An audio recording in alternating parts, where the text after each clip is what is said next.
ભાવનગર જિલ્લાના વર્તેજથી લઈને બુધેલ સુધીના બાયપાસ રોડ ઉપર લાખણકા ડેમ પાસે નદી ઉપર આવેલા પુલ પર એક ઘટના સર્જાવા પામી છે।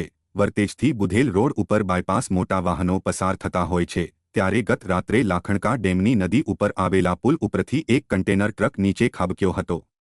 પુલ ઉપર સામસામા વાહનો આવતા હોય ત્યારે પુલ ઉપર જ મોટા મોટા ખાડા હોય, જેથી વાહન ચાલકો માટે જીવનું જોખમ છે। જો કે પુલ ઉપરથી નીચે 20 ફૂટની ઊંડાઈએ ટ્રક ખબક્યા બાદ તેના ડ્રાઈવર અને ક્લીનરનો આબાદ બચાવ થયો છે।